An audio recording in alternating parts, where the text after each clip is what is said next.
Salut à tous, aujourd'hui on va parler d'un sujet d'actualité car comme tu peux le voir derrière moi il y a de la neige, on est dans les Alpes à Chambéry et donc la neige est tombée il y a quelques semaines.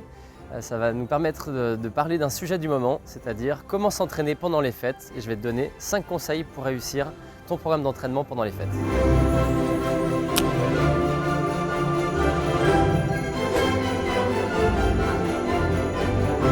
Mon premier conseil, c'est de bien planifier tes runs. Tu vas te retrouver potentiellement dans une de ces 3 situations. La première, ce sera d'avoir plus de temps pour t'entraîner parce que tu seras en vacances.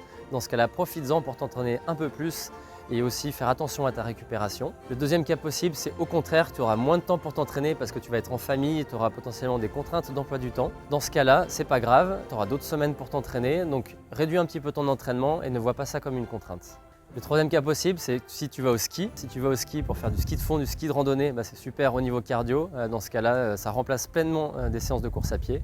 Si tu fais du ski alpin, ça va aussi venir renforcer tes jambes au niveau notamment des quadriceps. Donc ce sera un bon entraînement. Et si tu veux en faire un peu plus, tu peux quand même aller courir le matin avant d'aller au ski parce qu'en fin de journée, c'est souvent très compliqué. Donc les séances que tu vas faire quand tu es au ski, fais-les plutôt avant tes sorties. Privilégie les entraînements le matin. C'est beaucoup plus simple d'un point de vue organisation. Tu déranges en général pas grand monde chez toi et puis en plus ça laisse le temps pour les préparatifs des fêtes de fin d'année. Donc pour cette raison de praticité, c'est bien d'y aller le matin. Mais c'est aussi d'un point de vue digestif parce que quand on est le 25 par exemple au matin, en général on a bien mangé lors du réveillon de Noël. On n'a en général pas très faim le matin, donc le fait d'aller courir entre 8h et 10h par exemple, c'est un super moyen de faire passer un petit peu le repas de fête.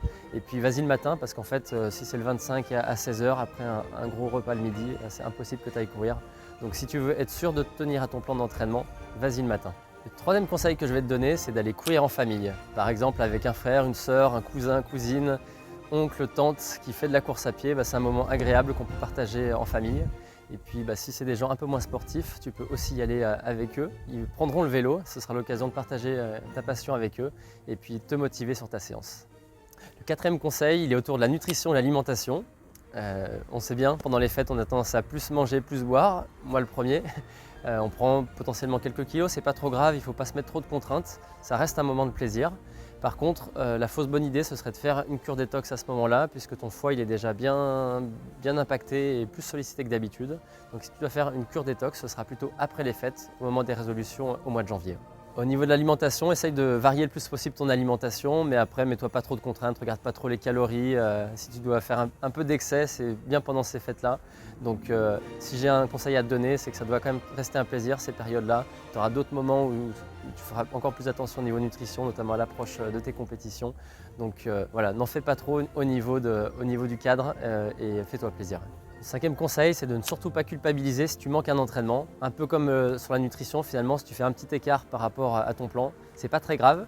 En tout cas, si ton objectif principal il est dans quelques mois, c'est pas très grave. Après, si bien sûr tu as ton objectif principal qui est en janvier, par exemple sur la prom classique ou des courses que tu pourrais avoir en janvier ou en février, à ce moment-là, fais un peu plus attention et essaye de respecter le plus possible le plan tout en ayant un joker que tu pourras utiliser pendant ces fêtes.